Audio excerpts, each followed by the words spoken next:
Hey everyone, my name is Emma and welcome back to Story Central, your center for all the best stories on Reddit, and boy do I have a weird one today. I, female, 27, used to be an escort, hooker, from 18 until I was 23. I'm not proud of it, but I also don't give a frick because I did what I had to do to keep studying and a roof over my head. That's how I met my now fiancé, male 37, though he was never my client. We began to date when I was 25, and 3 or 4 months after that his brother-in-law exposed me. No idea how he found out, because there's no way my fiancé knew, and thus we had to come clean in front of his whole family. Yes, I did that.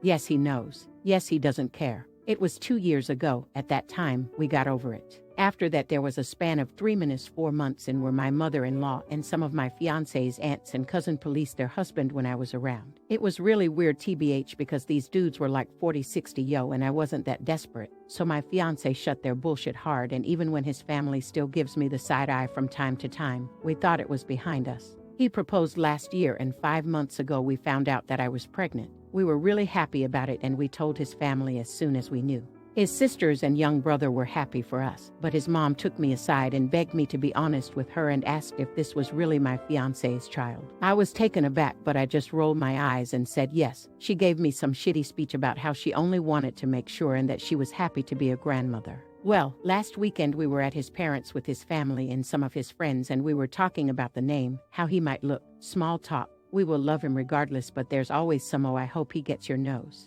Yeah, I like your eyes. I hope he gets them comments. And my father-in-law said that he and his children have a birthmark in the inner thigh, and that even his grandchildren, one of my sister-in-law's kids, got them, so our baby might too. And then he said, but how can we know from who he got it? It may as well be from me, my boy, or my brothers. And he and his brothers began to laugh.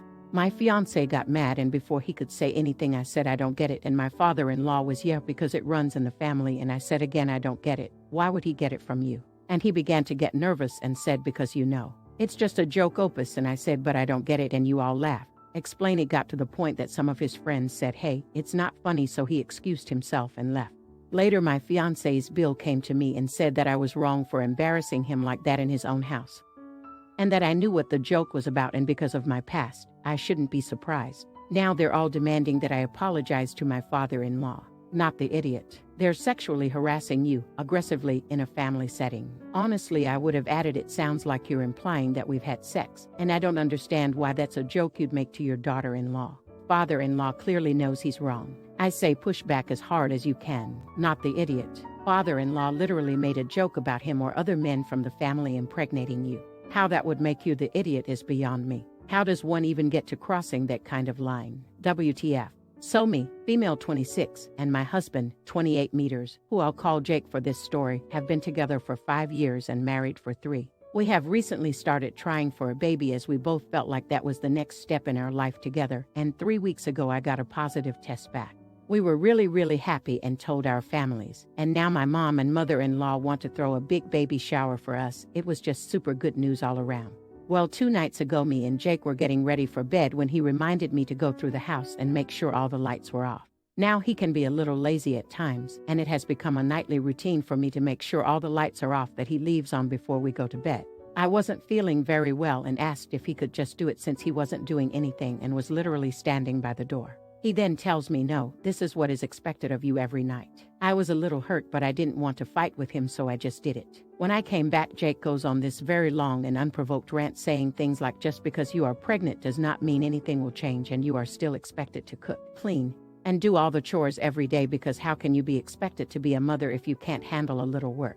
He wasn't yelling or anything. He was talking to me quietly like he was 2 inches tall. I was shocked because I had never heard him say anything like this. The rant went on for about 30 minutes before I interjected and asked, well, what do you plan on doing to help me with all of this? He then got extremely defensive, saying he works his ass off at his job to provide for me and what is going to be our future children. For context, I don't work ATM. My job was not paying enough to justify me going, so I am a full-time college student. He ended by saying that it doesn't matter how I feel physically or mentally, it is a mother's job to push through, and if he helped and babied me, I wouldn't be a good mother. I got extremely upset and started yelling, and I said that I wish I would have known this is how you felt before I got pregnant with your baby. There was a moment of silence before he started crying, and he left for the night to stay at his mother's house. He hasn't been back yet, and my mother-in-law and sister-in-law have called me berating me and saying I broke Jake's heart with what I said and I need to apologize immediately, and until I do he isn't coming home. I don't know how to feel. So am I the idiot for yelling at my husband after he said he isn't helping me with anything during the pregnancy because it's a mother's job to deal with it?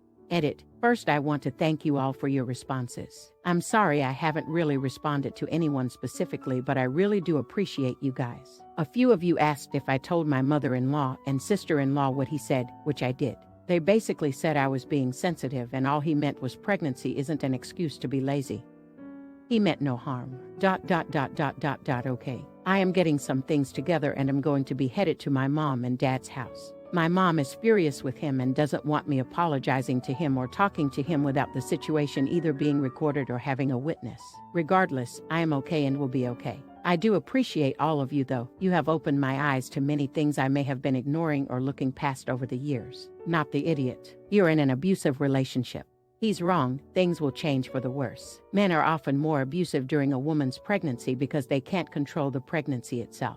But you need to run, not the idiot. Abusers often start their abuse during life changes like this. This is terrifying behavior and you should strongly consider all of your options, including abortion. My house is surrounded by 2 gardens, one in the front, facing the street, and one in the back, bordering my neighbor's gardens. When my parents and grandparents moved into our house 26 years ago, they planted a thick hedge around the entire property. They also installed a rose arch over the pathway to our front door, and my grandfather was always busy keeping up the garden, planting, weeding, keeping everything very tidy. My grandfather died in 2002, and after that, the garden was neglected for a few years as my parents were still working and my brother and I were in university school. But then, in 2005, my mom read something that said we should plant stuff to help the bees, and she took over the gardens, planting lilacs, rhododendrons, roses, and various berries. Later, we decided to also install raised garden beds with various kitchen herbs. My mom is now over 70 years old and has officially given the house over to my brother and me so that we won't be taxed on inheriting it when she dies.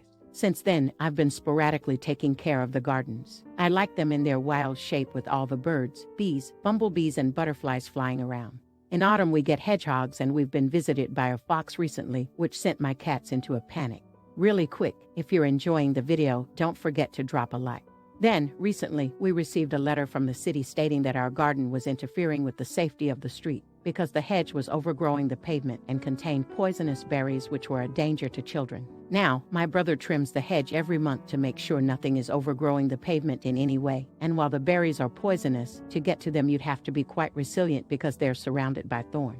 They are also known to be ideal food for some local birds. So, I contacted our local Nature Conservation Association and asked if they would like to have a look at our gardens and maybe tell us if we could improve anything to make them even more nature-friendly. They came, looked around, and then told us they rarely see gardens so in touch with nature. They approved our gardens as especially nature-friendly and contacted the city to tell them that from their point of view, any changes would be considered unfriendly to nature, and since our city prides itself with once being one of the green capitals in our country, they had to budge. Don't mess with my gardens, not the idiot. There was a guy in one of the suburbs near me that had a similar approach. He let all the native plants grow wild around his house because he liked living near nature. His neighbors complained to the local council that it was unsightly and a fire hazard.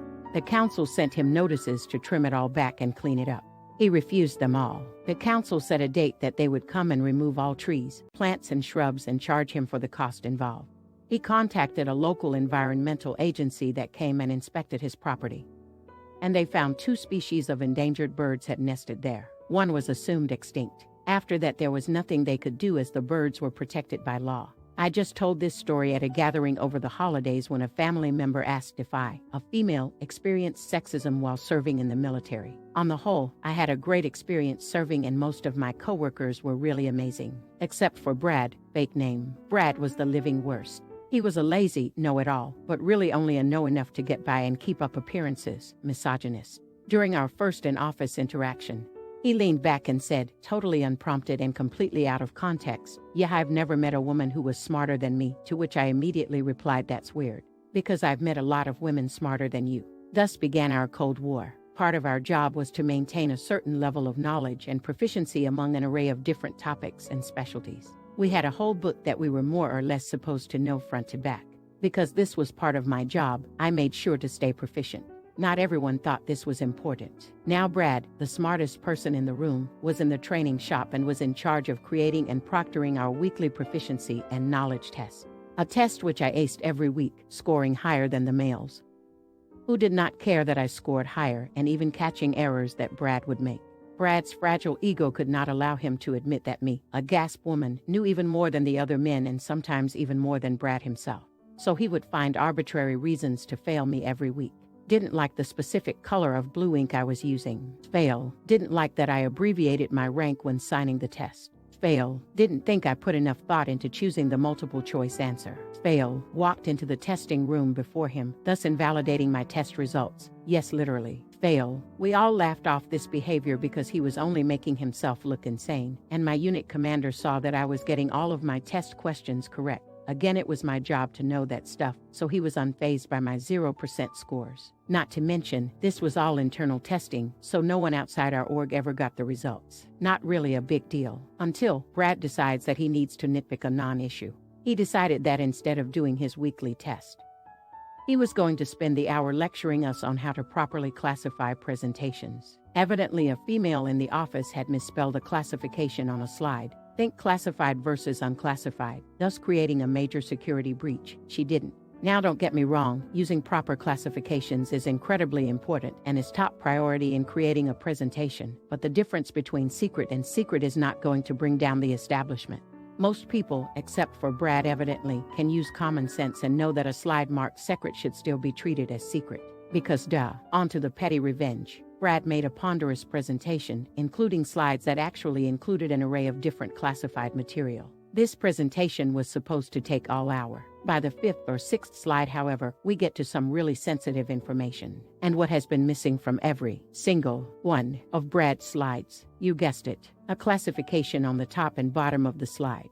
Brad had just spent 15 minutes teaching to a room full of adult professionals how important slide classifications were and how essential it was to have them on the top and the bottom. Now, should I have made a note and approached him after the presentation? Maybe, but did I? Frick no. I got my petty revenge. So I waited until he took a pause between slides and said, loudly, from the back of the room, "Hey Brad, maybe next time you want to teach us how important it is to classify a slide, you might want to actually classify your own work.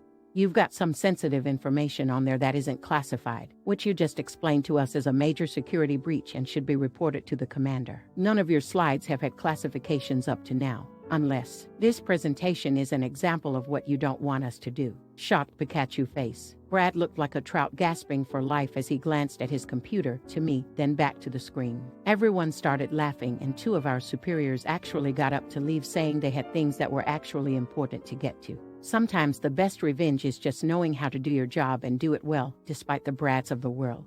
Thank you for watching, and if you enjoyed, don't forget to like and subscribe.